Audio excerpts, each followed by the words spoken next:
And good morning to Musical Mornings with Rock Island Sound, brought to you with or I should say by Westchester Children's Museum. My name is Alan Lighty. I'm a guitar instructor, and today we are going to learn about the great guitar player, Reverend Gary Davis.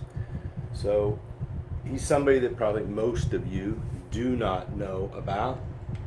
He was born in 1896 in North Carolina.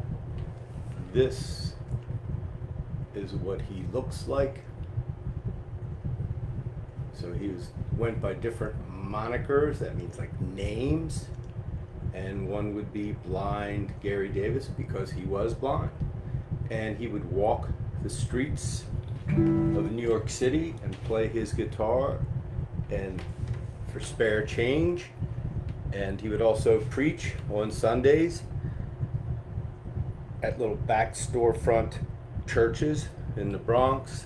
Eventually he got a house in Queens, New York, and he is buried in Long Island. He died in 1972, so that's a long time ago.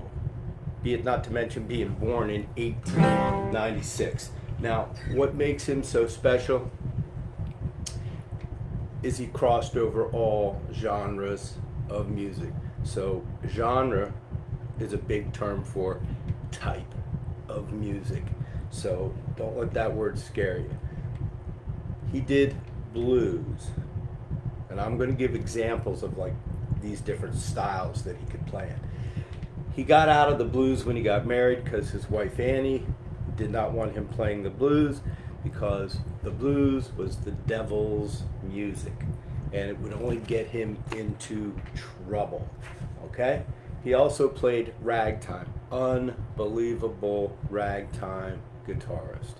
So the ragtime style, which developed in the 20s and 30s, was mostly bands and piano players, but he would play them on the guitar by playing the left hand, the stride bass, what the piano would do with his thumb, and he'd play the melodies with his index finger. Now, he only used, I shouldn't say only, but he used his index finger and he used his thumb. He would wear picks most of the time. He could play without picks. He was a multi-instrumentalist. He could play unbelievable harmonica, banjo. I mean, any instrument that he picked up, he could probably play. So he played a couple of blues tunes early in his life when he made some recordings in, say, the night, I think it's like 32 or 36. But after that, he really didn't do any blues playing until the end of his life when he was so-called rediscovered. He used to joke that his career really began when he was 65. So just think about that. You're 65, you're touring the world, meeting famous rock bands and stuff, and everybody loved this guy. Everybody played some of his songs, like especially in what we call the folk revival folk scene. So besides blues and ragtime, he would play what he called old-timey music. And then the thing that he's known most for and his most, I'll say, revolutionary musical stuff was what we call the holy blues. So what he would do is he would take religious texts, because he was a very religious guy, and put them into a format of guitar playing that was more blues-like. And it's very unique, very original. Tons of bands, like rock and roll bands, discovered him in the 70s. Some of you might be too young to know these bands, but I'm sure your parents do. But it would be like Hot Tuna, Jefferson Airplane. These are mostly San Francisco-based bands. The Grateful Dead. I mean, lots of people covered his songs. And there was a folk group that was called Peter, Paul, and Mary. They were very famous back in the 60s. They did a cover of his song Samson and Delilah, which is basically the story the biblical story of Samson and Delilah, and he demanded that he would get royalty rights from their recording, and the record studios did not want to give him royalty rights. So royalty rights means if you compose a piece of music, that you should get money for every time that that song is played, say on the radio or live. And that's only fair. If it's your personal work of art, you should get something for it. So after a long battle, the record company agreed to pay him royalties, and with that royalty money, he moved out of his apartment in the Bronx and bought a nice little home in Queens. Okay, so that's enough of the history lesson. Let me give you some examples of his music.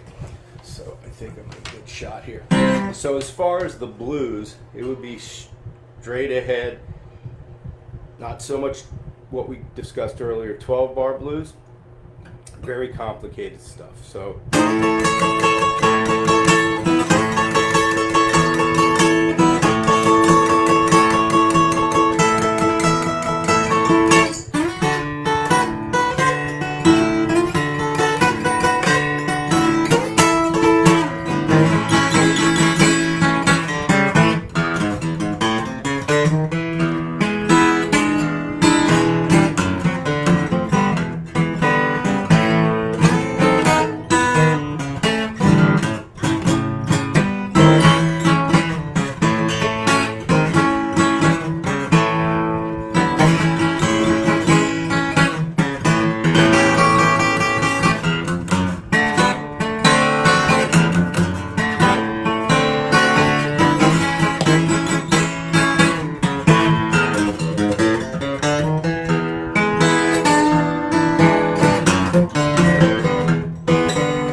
okay, that tune is a very abridged, shortened version. It's called I'm Throwing Up My Hands. Like, hallelujah, I'm throwing up my hands. Now, what you might have noticed is I used my thumb on the lowest string, the sixth string. Classical players, classically trained players, say like Andrew, who's going to do violin Monday mornings for you, they play from the front. They never come over the back of the neck.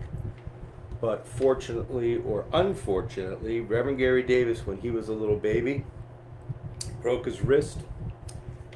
And as today, people of color, African Americans, they did not get the medical care that a lot of other people would get.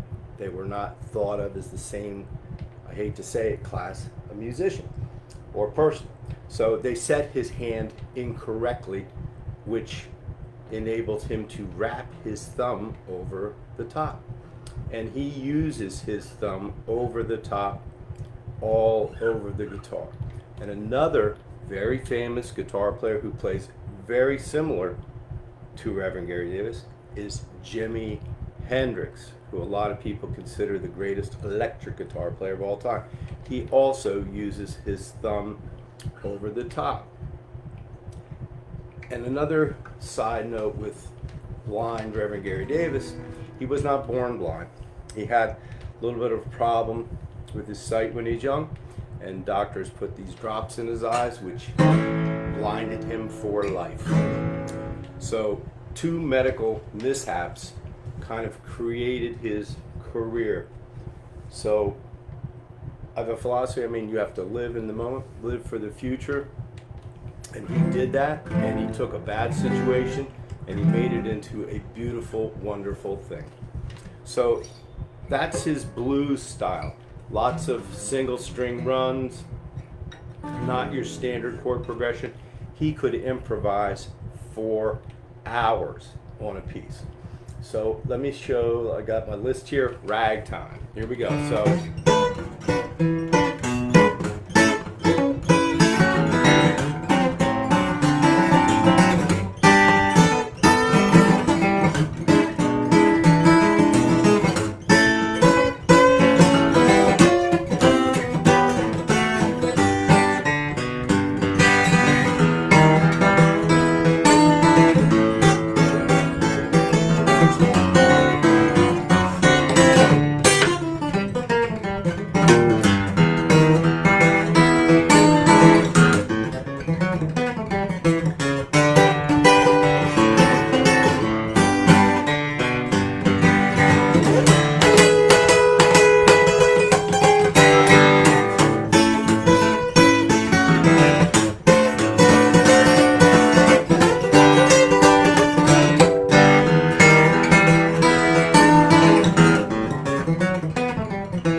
So that's called 12 sticks.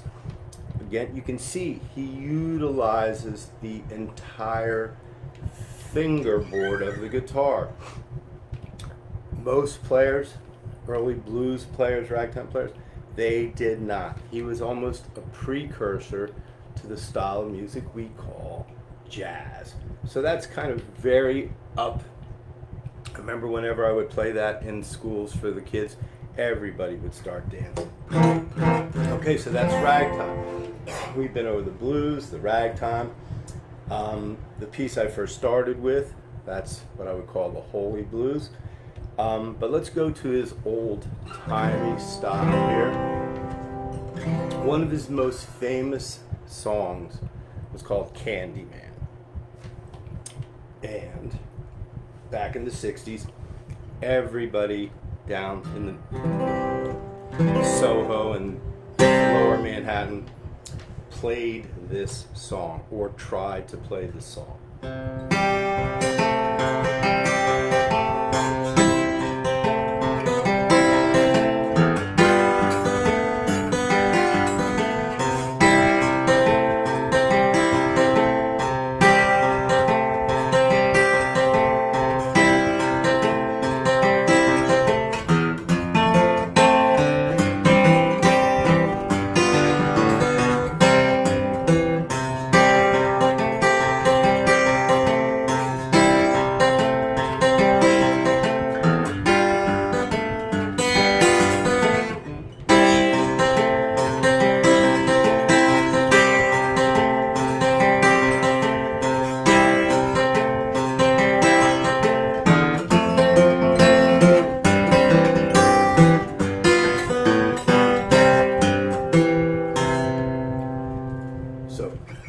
There you have it. He would call this kind of music old-timey music. In this particular piece, although everything is right here in what we call the first position, it's a lot harder to play than it sounds. And what he has is on the third string, this alternating note that just stays through the entire song. So just listen for that note. And it's off the beat. In other words, he flipped what the strong beat would be. Instead of being on 1 and 3 or a lower note to a higher note, he goes from a higher note to a lower note. So just listen for this.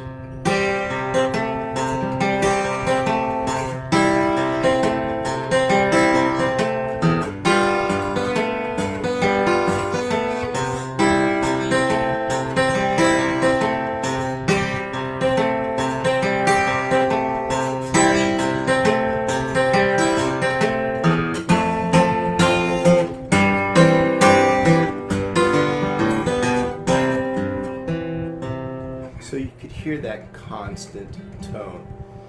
Now he literally could play this at parties for hours, the same song, and I'm not making this up. There's a lot of students that study with him that are alive today, and they tell all the stories of him going to some place and just playing Candyman literally for an hour. He was an unbelievable musician. And I can tell you, I've been playing a long time, and just holding that chord down for 3 minutes and not being able to move it. Very little, it's a lot of energy involved. So that's what we call the straight ahead Candyman. Then he has what's called a two-step Candyman. So I know we went over the parameters of music. That means the different parts. There's 5 different parts. Rhythm, pitch, color, which means like what instrument. Dynamics, which means how loud, how soft. And articulation, that means how you hit the string.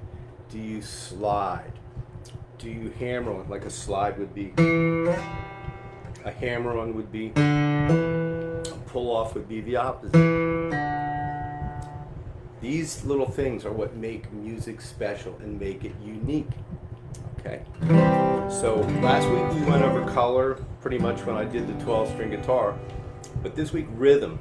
So that the rhythm to that Candyman is just like a constant off the beat, so to speak, rhythm, where the high note is the strong beat. Here's two-step Candyman. So most of the pitches are the same.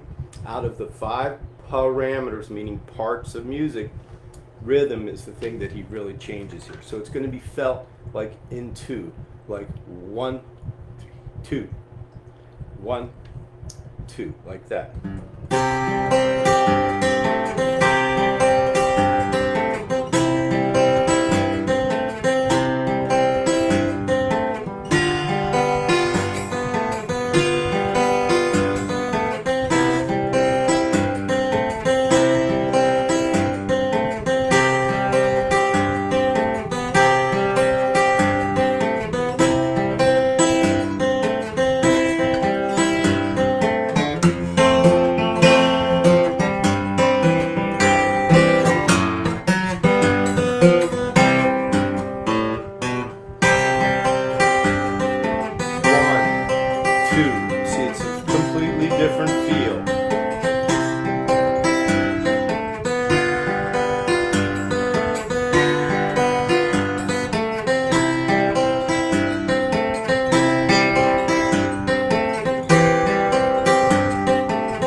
So it sounds very similar to the other Candyman because most of the pitches are the same.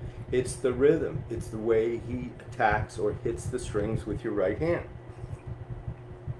And that is the key to playing guitar. And if any of you are interested in learning how to play the guitar, give Rock Island Sound a call, or any musical instrument. Or if you need a new set of strings or reeds for your clarinet, they've got all your supplies that you would need. Give them a call. Terrytown, Rye, 2 locations. They are open for business. They're being safe. You have to wear a mask. And I hope all of you are wearing masks when you're out, because unfortunately this COVID thing is not going away soon. So that's 2 types of Candyman, where basically it's the rhythm, the rhythmic structure or the feel. The pitches are the same. I mean, the dynamics, how loud, how soft, that's pretty much the same. You use the same kind of articulation, big word. I mean, how you hit the notes or pull-offs, again, is a guitar thing, pulling off or hammering down or slides. So those 2, a lot of people play the regular Candyman. Very few people can play the 2-step Candyman because it's extremely difficult to play, believe it or not. It sounds simple, doesn't look flashy like all over, but it's very difficult because it's the right hand. Now, I'm going to close it out here kind of with, and please don't forget to tune in tomorrow for Rachel. We've got Andrew violin on Mondays. We got Rachel again, I believe, on Tuesdays. We have Noah on Wednesdays, and I will be here next Thursday trying to entertain you with something about the guitar. Here's what we call the waltz time Candyman. I have never heard anybody play this song except for Reverend Gary Davis on one obscure album. So there's no like written music for it. You have to just like put on the album or the cassette. See, I'm dating myself from when I learned this stuff, or CDs or YouTube, and just listen to them over and over again. Waltz time means it's in 3. 3. 1, 2, 3, 1, 2, 3, 1, 2, 3. So it's kind of like a dance feel. All of these things have a dance feel. But if you go 1, 2, 3, 1, so are there any kids out there watching? 1, 2, 3. This is our tempo. 1, 2, 3, 1, 2, 1, 2, 3, 2, 2.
So it sounds very similar. All 3 of those will sound similar because the pitch, what the note is, the frequency, how high or how low on a piano key or on your guitar, those notes, those pitches are pretty much the same. Again, the color where I'm hitting the guitar, the technique, it's pretty much the same. Dynamics, how loud, how soft, it's the same. It's basically the rhythm, and that's why rhythm is the most important thing in music. I'm sure that the other instructors will agree. You hit a wrong note or you put a little loud or too soft, that's one thing, everything will keep going. But if you mess up the rhythm, you either just stop the rhythm, don't play in the right rhythm, especially with other people, the whole band will just fall apart. Everybody in the orchestra, that's why they have a conductor. It's basically for rhythm. That's why he's conducting. Conducting means showing everybody what the rhythmic beat is. Drum solo or just playing drums, there is no real pitch involved. There might be, but it's rhythmic. So you want to make sure that your rhythm is the key. So I'm going to play this just one more time so you really feel that it's in 3. And I've learned this like 4 days ago, so I'm still learning this song. But I can get through it for you guys. Here we go.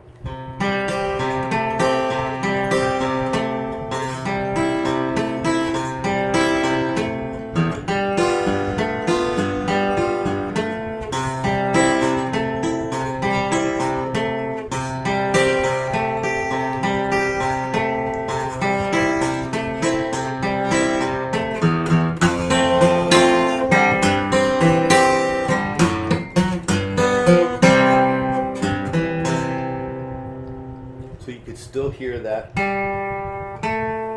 right through the whole piece. If it was the regular Candyman, it would be, there's that alternating note. In the 2-step Candyman, it would be, here.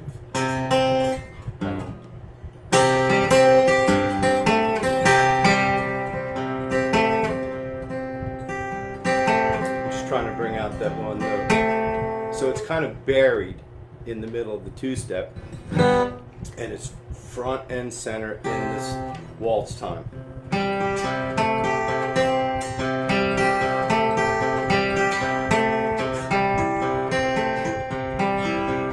Okay, that just shows you how brilliant the Reverend Gary Davis was, and how well he was versed in music, using the entire fingerboard, inventing his own chords by bringing his thumb over the top to make it easy for him. For us mere mortals, it's very difficult to bring the thumb over the top for a lot of this stuff. And he could play in many styles. So to play us out here, I will play another kind of ragtimey piece. I totally forgot about the carnival tunes. He had just so many things, and it's hard to get through all this in a half hour. So maybe I'll do another lesson on him in a couple of weeks.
That tune has many more verses and everything to go with it. That's called Slow Drag. And it looks like I've run out of my allotted time. So please tune in tomorrow for Rachel. Thank you very much to Westchester Children's Museum. Remember Rock Island Sound. Please support all your local businesses. They really need your help right now, especially as we're trying to get back on our feet. Wear your masks. Be safe. I feel like a real dad now, but you know, wash your hands. You never know. It's not just about you. It's about your parents, your grandparents, your friends, your children. All right? So be safe out there and try to enjoy some music today.